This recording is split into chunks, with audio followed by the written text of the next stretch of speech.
Good morning, it's my Jeep update, and it's Friday, May 26th, I believe.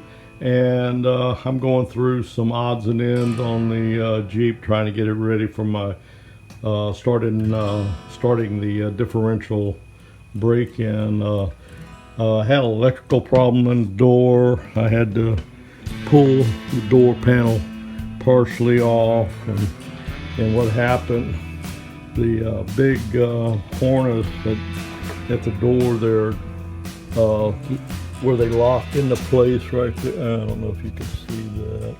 Let me get my light up here. Those right there, the lock is broken, the tab that holds those together, and opening and shutting the door. I had that all taped up and everything. Anyway, it pulled them loose, so I had to pull the door panel partially off, and I got it to working again. I didn't have no power here at all. Now I do over here. So I'm back to what used to be my normal.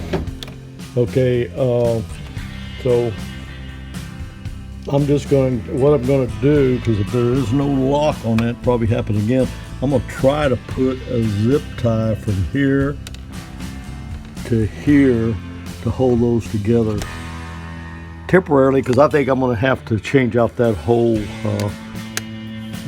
eventually, the whole wiring harness. That's a my Jeep update. Get back with you later. Out. And good morning. This is my Jeep update for Saturday. I believe it's May 27th. And as I said before, I got a lot of odds and ends to complete before I start my differential break-in. Anyway, I've been working on the heat shield for the rear exhaust. It was missing when I got this Jeep. So what I did is I just bought me some aluminum heat wrap.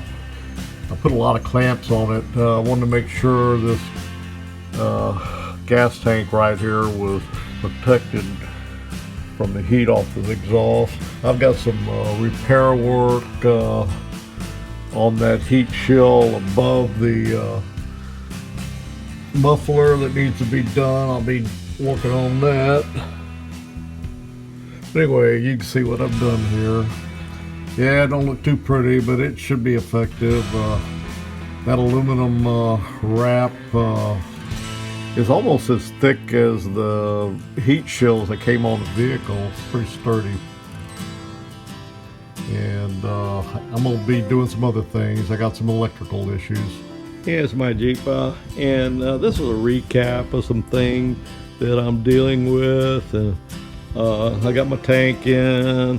I don't think now I have an evap problem. I did have some codes on it, but I cleared them out, and I've ran this thing many times and nothing showed up, but we'll see. That's something I'll be dealing with. I did have an electrical problem. I had to take my door panel back off. What happened earlier, as you might remember, these plugs down here, this opening shutting the door, the plugs came off. Now I did retape this with electrician's tape just to protect it, and so it wasn't, the problem wasn't there, the problem was the plugs.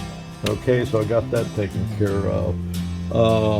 I got O2 sensors problems. It kept blowing the fuse over there too. And what I found, I went under the vehicle and I found one of the wires laying across the exhaust pipe, and it was melted, stuck to the exhaust. So I just cut that one and I disconnected the other one. Those were old sensors. I never replaced them. They're both downstream. And I got two new ones coming. I believe they're Denso. Anyway, the two up front, the upstream, are fairly new. They only got about 100 miles on them. They were placed about a year and a half ago. So that's what I'm working on. And I'll get this, try to get this thing over the weekend ready so I can start my differential break-in. I might try to drive it around the neighborhood some this weekend. Anyway, that's a my Jeep out.